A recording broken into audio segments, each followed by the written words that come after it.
ኢራን ከወር በፊት በእስራኤልና አሜሪካ የተከፈተባትን ጦርነት ተከትሎ የምትቆጣጠረውን የሆርሙዝ ሰርጥን መዝጋቷ ከነዳጅ ጋር በተያያዘ በርካታ የኢትዮጵያን ገበና ያወጣ ሚስጥራዊ ክስተትም ሆነ ጉድ መሆኑ እየተነገረ ነው።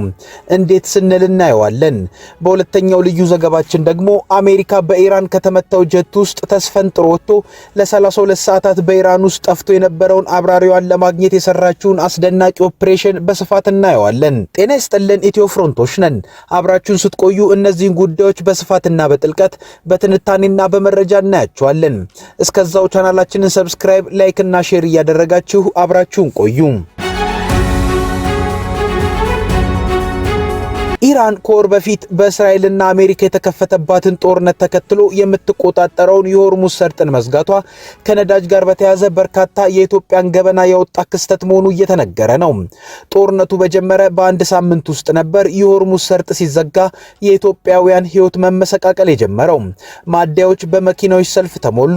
ዜጎች መጓጓዣ ያጡ ጀመር። ጦርነቱ እንደጀመረ በቀናት ውስጥ የኢትዮጵያ መንግስት የነዳጅ ዋጋን በዓለም አቀፍ ዋጋ አሳቦ ጨመረ። ምንም እንኳን ጦርነቱ ባይጀመርም የኢትዮጵያ መንግስት የነዳጅ ዋጋን ሊጨምር ተዘጋጅቶ እንደነበር የሚናገሩ ለመንግስት ቅርበት ያላቸው ሰዎች ቢኖሩም የሆነ ሆኖ ኢራን ከሆርሙዝ ሆና የነዳጅ መርከብ መተላለፊያውን ስትዘጋ ኢትዮጵያ ውስጥ ከመንግስት አንስቶ ያለ የነዳጅ ጉዳይ ችግሮች ተጋልጠዋል። አንዱና ዋነኛው የሀገሪቱ የአደጋ ጊዜ መጠባበቂያ ነዳጅን የመያዝ ስርዓት ምን ያክል ደካማ እንደሆነ የሚያሳይ ነው ብለዋል ጉዳዩን በቅርበት የሚያውቁ ሰዎች። ነዳጅን ለአደጋ ጊዜ ብሎ የሚያዙ የኢትዮጵያ መንግስት ከባዱ ድክመት ራሱ ለምን ያክል ቀን የሚሆን መጠባበቂያ ነዳጅን የኢትዮጵያ መንግስት ይይዛል ከሚለው ጋር የተያዘ ነው። ኢትዮ ፍሮንት እንደሰማችሁ ከሆነ የኢትዮጵያ መንግስት ለአደጋ ጊዜ መጠባበቂያ የሚሆን ነዳጅን የሚይዝባቸው በተለያዩ የሀገሪቱ ክፍሎች ያሉ ማከማቻዎች በጥቅሉ ለ36 ቀናት የሚሆን ወይንም ሀገሪቱ ለዓመት ከምትጠቀመው 3.6 ቢሊዮን ሊትር ውስጥ 360 ሚሊዮን ሊትር ነዳጅን የማከማቸት አቅምን ያላቸው ይባላል። ነገር ግን የኢትዮጵያ መንግስት አይደለም ከአንድ ወር ጊዜ ለሚበልጠው ለ36 ቀናት ለአንድ ሳምንት እንኳን የሚሆን ነዳጅን ለክፉ ጊዜ ብሎ ያጠራቅምም ነው የሚሉት የኢትዮ ፍሮንት ምንጮች። እንደሰማነው ከሆነም የኢትዮጵያ የአደጋ ጊዜ መጠባበቂያ ነዳጅ ክምችት ነዳጅ ቢጠፋ በጣት ለሚቆጠሩ ቀናት ብቻ ነው የሚበቃው። ይህንንም ከምንጮቻችን ውጭ እስራኤልና አሜሪካ ከኢራን ጋር ጦርነት ውስጥ በገቡ በቀናት ውስጥ የሆርሙዝ መተላለፊያ ተዘግቶ ነዳጅ መምጣት ሲያቆም በየነዳጅ ማደያዎች ውስጥ ያለው ነዳጅ ተሟጦ መንግስት ለክፉ ቀን ብሎ ያከማቸው ነዳጅን በጣት በሚቆጠሩ ቀናት ውስጥ አልቆ ወደ ተባራሪ ገበያዎች በውድ ዋጋ ነዳጅን ወደ መግዛት በመሄዱ ማወቅ ይቻላል። ኢትዮጵያ ነዳጅ አምራች ሀገር ካልሆነች ነዳጅ ደግሞ ከውጭ ሀገራት የሚገባ ስትራቴጂካዊ ምርት መሆኑ እየታወቀ የሀገሪቱ የአደጋ ጊዜ የነዳጅ ክምችት በዚህ ልክ መውረዱ አስደንጋጭ ነው። ሀገሪቱ ለክፉ ቀን ይሆነኛል ብላ ለወርም ሆነ ለሁለት ወር ገቢ ዕቃዎች መግዣ የሚሆን የውጭ ምንዛሬ መጠባበቂያ ክምችትን የምትይዘው በቁጥር አንድ ደረጃ ለክፉ ጊዜ ነዳጅን ለመግዛት በማሰብ ነው። ይህ ሆኖ ሳለ እንደገናም ነዳጅን በማታመርት ሀገር ላይ ይህ አይነት የክምችት ማነስም አስደንጋጭ ነው። በተለይ ከመካከለኛው ምስራቅ አሁናዊ ጦርነት አንጻር ነገሮችን አስቀድሞ የመተንበይ ክፍተት ኢትዮጵያን ለአሁኑ ከፍተኛው የነዳጅ ቀውስ ዳርጓታል። ምክንያቱም ከወር በፊት ጦርነት ውስጥ የገቡት አሜሪካ፣ እስራኤልና ኢራን ባለፈው ዓመትም ተዋግተው ነበር። እንደውም የ12 ቀናቱ ጦርነት የሚል ስያሜም ያለው ነው ጦርነቱ። ይህም ብቻ ሳይሆን እነዚህ ሀገራት ለ12 ቀናት ባደረጉት ጦርነት ብዙ ያልጨረሱት ጉዳይ እንዳለም ግልጽ ነበር። ለዚህም ከወር በፊት የጀመሩት ጦርነት ከመነሳቱ በፊትም በተለይ በአሜሪካ በኩል ሰፊ የሆነ ዛቻ በኢራን ላይ ሲደርስ ነበር። ኢራን ደግሞ ከዚህ ቀደም ውጊያ የሚከፈትባት ከሆነ የሆርሙዝ ሰርጥን እንደምትዘጋውም ስትዝት ነበር። የኢትዮጵያ መንግስት ደግሞ የሀገሪቱን ነዳጅ ሙሉ ለሙሉ በሚባል ደረጃም የሆርሙዝ ሰርጥን ማለፍ ከሚጠበቅባት ኩዌትን የሚያመጣው። ታዲያ ይህ ሁሉ እየታወቀ አሜሪካና እስራኤል ከኢራን ጋር ውጊያ ሲጀምሩ የሀገሪቱ የነዳጅ አቅርቦት በአንድ የተንገራግጮ ሲቆም የመንግስት ዓለም አቀፍ ሁኔታዎችን ተንብዮ ቅድመ ዝግጅት የማድረግ አቅምን ከፍተኛ ጥያቄ ውስጥ የጨመረው ነው። አሳዛኙ ነገር ደግሞ በሂደቱ ያመለጡት መልካም እድሎች ናቸው። ምክንያቱም የመካከለኛው ምስራቅ ጦርነት ከመነሳቱ በፊት በነበሩት ወራት የዓለም የነዳጅ ዋጋ በእጅጉ የተረጋጋና ዋጋውም ከወር ወር የሚቀንስበት ጊዜ ነበር። ለአብነትም በህዳር ወር ላይ አንዱ በርሜል 63 የአሜሪካ ዶላር ከነበረበት የዓለም ዋጋ በቀጣይ ወር ታህሳስ ወር ላይ ወደ 58 የአሜሪካን ዶላር ዝቅ እያለ ጦርነቱ እስኪጀመር ጊዜ ድረስ ቢወደድ $70 ድረስ ብቻ ነበር የሚሄደው። ታዲያ የዓለም አቀፍን ፖለቲካ በቅጡ የመተንተን ሁኔታ ቢኖር ዓለም ላይ ነዳጅ በረከሰባቸው ጊዜያት መጠባበቂያን አከማችቶ የአሁኑ አይነት አስቸጋሪ ሁኔታ ሲፈጠር በቀናት ውስጥ አደገኛ ሁኔታ ውስጥ ከመውደቅ መትረፍ ይቻል ነበር። መንግስት ይህን ማድረግ አለመቻሉ ግን ኢትዮጵያውያንን በሁለት መንገድ ነው በነዳጅ መወደድ የጎዳቸው። እንደሰማነው ከሆነ የኢትዮጵያ መንግስት የኢራኑ ጦርነት ባይነሳ እንኳን ከና ዓለም ባንክና የዓለም አቀፉ የገንዘብ ተቋም IMF ጋር በገባው የብድር ውል መሰረት የነዳጅ ድጎማን እንዲያነሳ ሰቅሰው ስለያዙት ለነዳጅ ይሰጠው የነበረውን ድጎማ አንስቶ የነዳጅ ችርቻሮ ዋጋ ላይ ጭማሪ ሊያደርግ እየተዘጋጀ ነበር። ይህን በተለያየ የታክስ አይነቶች በኩልም ነው ሊተገብር ሲዘጋጅም የነበረው። ታዲያ መንግስት ይህን እያሰበ ነው የአሜሪካ እስራኤልና ኢራን ጦርነት የተነሳው። ስለሆነም ጦርነቱ መንግስት ድጎማ ለማንሳት የሄደበት እርምጃም ተዳምረው በሁለት በኩል ነው የኢትዮጵያ ህዝብ ላይ የነዳጅ ዋጋው የጨመረው። በቂ የመጠባበቂያ ነዳጅ ክምችት ቢኖር ግን ቢያንስ የመካከለኛው ምስራቅ ጦርነት ተጀምሮም ለአንድ ወር ባይሆን እንኳን ለሳምንታት የገበያ መረበሽ አይፈጠርም። አሁን ግን ነዳጅ ላይ የተፈጠረው የዋጋ ንረት የመካከለኛው ምስራቅ ጦርነትም የመንግስት የድጎማ ቅናሽ ተደምረው የሚያመጡት ነው። መንግስት የመካከለኛው ምስራቅ ጦርነትን ብቻም ሳይሆን ድጎማን ሳነሳ ምን አይነት ነገሮች ይፈጠራሉ የሚለውን ነገር በደንብ ተንትኖ መተንበይ ነበረበት። በሌላ በኩል መንግስት የነዳጁን ጉዳይ በአንድ ቅርጫት ውስጥ መጣሉም ሌላው ዋነኛው ችግር ነው። መንግስት ከሰሞኑ የሰጠው መግለጫ እንዳሳየውም የሀገሪቱ ሙሉ ለሙሉ በሚባል ደረጃ ነዳጅ የሚመጣው ከኩዌት ነው። ለዛም ይመስላል ከዛ የተጫነው 1,350,000 በርሜል ነዳጅ በጦርነቱ የሆርሙዝ ሰርጥ ሲዘጋ መንግስት ወደ ተባራሪ ውድ ገበያዎች ሄደው።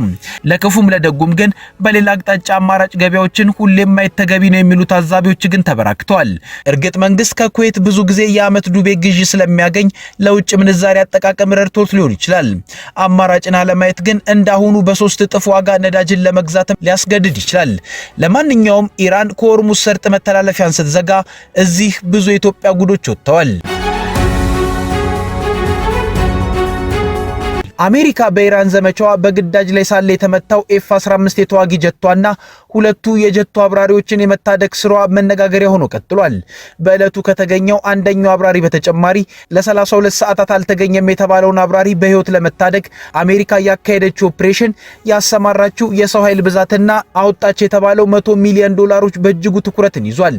እርግጥ ነው ነገሩ በኢራን በኩል ከሽንፈትና ኪሳራ አንጻር ጎልቶ እንዲወራ የተደረገበት ክስተትም ነው። አሜሪካ አርብ ዕለት በደቡባዊ ኢራን ተመቶ የወደቀውን F-15 ተዋጊ ጀት አብራሪ ማዳን መቻሏንም እሁድ ማለዳ አስታውቃለች። የአሜሪካው ፕሬዝዳንት ዶናልድ ትራምፕ እሁድ ጧት በማህበራዊ ሚዲያ ገጻቸው ባሰፈሩት ጽሑፍ የአሜሪካ ጦር በታሪኩ ካካሄዳቸው ድፍረት ከተሞላባቸው የፍለጋና የማዳን ዘመቻዎች መካከል አንዱ የሆነውን ተግባር ፈጽሟል ብለዋል። ሁለት የአየር ኃይል አብራሪዎችን ይዞ እንደነበር የተነገረው የተዋጊ ጀቱ ሲመታ ሁለቱም ተስፈንጥረው እንደወጡ የሚገልጹ መረጃዎች ወጥተዋል።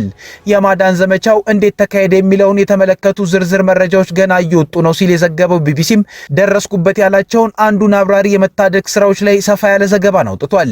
ተዋጊ ጀቱ ደቡብ ኢራን ውስጥ ተመቶ ከወደቀ በኋላ አሜሪካና ኢራን የጠፋውን ወታደር ለማግኘት እሽቅድድም ላይ ነበሩ። አሜሪካዊው የነበረበት ሁኔታ ግልጽ ባይሆንም ለዘመቻው ቅርበት ያለው አንድ ምንጭ ደቡባዊ ኢራን ውስጥ ከባድ ውጊያ የነበረበት የፍለጋና የማዳን ዘመቻ ሲካሄድ እንደነበር ገልጿል። በማዳን ዘመቻው ወቅት የአሜሪካና ኢራን ኃይሎች ሲታኮሱ ነበር የተባለ ሲሆን አብራሪው ጉዳት የደረሰበት አውሮፕላኑ በተመታበት ወቅት ላይ ወደ ላይ ተስፈንጥሮ ሲወጣ እንደነበርም ተገልጿል። የተመታው ጀት አብራሪዎችን የመታደግ ስራው እጅግ ውስብስብና አጣዳፊ ነበር ተብሏል። ይህ አይነቱ እንቅስቃሴም የውጊያ ፍለጋና የማዳን ዘመቻ የሚባል ሲሆን የአሜሪካ ጦርና አጋሮቹ ዝግጅት ሲያደርጉበት ቆይተዋል ነው የሚባለው። ከዚህ ተልዕኮ ጀርባ ካሉት የአየር ኃይል አሃዶች መካከል የተወሰኑት እጅግ የሰለጠኑና ልዩ የሰራዊት አባላትን ይዘዋል። ብዙውን ጊዜ ይህ አይነቱ ዘመቻ የሚካሄደው በጠላት ግዛት ውስጥ ዝቅ ብለው በሚበሩ ሄሊኮፕተሮች እንዲሁም በአካባቢው ጥቃት በሚፈጽሙና ቅኝት በሚያደርጉ ወታደራዊ አውሮፕላኖች ነው። ትራምፕ በማህበራዊ ሚዲያ ልጥፋቸው ላይ እንደገለጹት ሲፈለግ የነበረው ኮሎኔል በኢራን አደገኛ ተራሮች ውስጥ ከጠላት መስመር ጀርባ ሆኖ ከሰዓት ወደ ሰዓት ሊደርሱበት እየተቃረቡ በነበሩ ጠላቶቻችን ሲታደን ነበር ብለዋል። ዘመቻውን ሲመሩ የነበሩት ከፍተኛ የአሜሪካ ባለስልጣናት የአየር ኃይል አባሉን አድራሻ ለ24 ሰዓታት ሲከታተሉ እንደነበረም ገልጸዋል። በማዳን ዘመቻውም CIA ከፍተኛ ተሳትፎ አድርጓል። የተዋጊ ጀቱ የመሳሪያ ስርዓት መኮንን የሆነው የሆነው ኮሎኔል ያለበትን ቦታ ከመታወቁ አስቀድሞ ሲአይኤ ግለሰቡ እንደተገኘና ከሀገሪቱ እያስወጡት እንደሆነ የሚገልጽ መረጃን አሰራጭቶ ነበር። ይህ የማሳሳቻ ዘመቻ እየተካሄደ ባለበት ወቅትም ሲአይኤ ያሉትን አቅሞች በመጠቀም የአየር ኃይል አባሉ የሚገኝበትን ተራራማ ቦታ ማግኘት እንደቻለ አንድ ባለስልጣን እንደተናገሩ ሲቢኤስ ዘግቧል። ከዚያም ተቋሙ የወታደሩን ትክክለኛ አድራሻ ለአሜሪካ መከላከያ ሚኒስቴርና ለዋይት ሃውስ ሰጥቷል ተብሏል። ይህ መረጃ የደረሳቸው ፕሬዝዳንት ዶናልድ ትራምፕም ወዲያውኑ የነፍስ አድን ዘመቻ እንዲጀመር ትዕዛዝ የሰጡ ሲሆን ሲአይኤ ከአብራሪው ጋር የተያዙ የቀጥታ መረጃዎችን ሲያቀርብ ነበር። ለመጀመሪያ ጊዜ በአውሮፓውያኑ 1988 ጥቅም ላይ የዋለው F-15E በአሁኑ ሰዓት ዋጋው 100 ሚሊዮን የአሜሪካን ዶላር ገደማ ነው። የአሜሪካ ጦር በርካታ አውሮፕላኖችን ወደ ኢራን እንደላከ የገለጹት ፕሬዝዳንቱ አንድም አሜሪካዊ ሳይገደልና ሳይጎዳ ዘመቻው እንደተጠናቀቀ ተናግረዋል። የኢራን መንግስታዊ መገናኛ ብዙሃን በበኩሉ የእስላማዊ አብዮታዊ ዘብ ወታደሮች የጠፋውን ወታደር ሲፈልጉ የነበሩ የአሜሪካ ድሮኖችን መተው መጣላቸውን ዘግበዋል። ወታደሩን በህይወት ማግኘት እንደምትፈልግ ገልጻ የነበረችው ኢራን አሜሪካዊውን ለሚይዙ ዜጎች ሽልማትም አቅርባ ነበር። ዲፌንስ ፕራዮሪቲ የተሰኘው የወታደራዊ ትንተና የባለሙያዎች ቡድን ዳይሬክተር የሆኑት ጄኒፈር ካቫግናህ እንደሚሉት በተጨማሪም ያለ ምግብ ወይም ውሃ አሊያም በአካባቢው የሚጠቀማቸውን ነገሮች ሳያገኙ ለረጅም ጊዜ እንዲቆዩ ስለሚያስችላቸው ዘዴዎች ስልጠናም እንደሚወስዱ ተንታኙ አንስተዋል። ኢራንም ይህም በከፍተኛ ደረጃ መነጋገር የሆነውን ጉዳይ ከሽንፈት ጋር አያይዘዋለች። የኢራን ባለስልጣናትና መንግስት በሚያወጧቸው መግለጫዎች አሜሪካ ተመቶ የወደቀው ተዋጊ ጀት ውስጥ የነበረውን የአየር ኃይል አባል ለማዳን ያካሄደችው ዘመቻ ውድቀት እንደሆነ አድርገውም እያቀረቡት ነው። ትራምፕ ሀገራቸው ድፍረት ከተሞላባቸው የፍለጋና የማዳን ዘመቻዎች መካከል አንዱ የሆነውን ተልዕኮ ተፈጽሟል በማለት የገለጹትም የኢራን ጦር ካታም አልአንቢያ ማዕከል ዋና መስሪያ ቤት ቃል አቀባይ ተልዕኮውን የከሸፈ እንደሆነ አድርገው ገልጸውታል። ጠላት ተመቶ የወደቀውን ተዋጊ አብራሪውን ለመታደግ በተስፋ መቁረጥ ያካሄደውን ጥረት ጊዜውን በጠበቀ እርምጃና የጋራ ዘመቻ ከሽፏልም ብለዋል። የመታደግ ተልዕኮ በሚካሄድበት ወቅት በአሜሪካና ኢራን ወታደሮች መካከል ውጊያ ተከፍቶም እንደነበር ተዘግቧል። የኢራን እስላማዊ አብዮታዊ ዘብ ግን ትራምፕ የደረሰባቸውን ከባድ ሽንፈት ለመሸፈን ሲሉ ኢራን ውስጥ የወደቀውን አውሮፕላን አብራሪ ለማዳን ልዩ ኦፕሬሽን እንደተደረገ አስመስለው በማህበራዊ ሚዲያ ልጥፋቸው ላይ አስፍረዋል ብሏል። ሁኔታውን በአውሮፓውያኑ 1980 በማዕከላዊ ኢራን ታባስ ውስጥ አሜሪካዊ ታጋችን ለማዳን ተካሂዶ ከከሸፈው ኦፕሬሽን ኤግል ክላው ጋር በማመሳሰልም አቅርቦታል።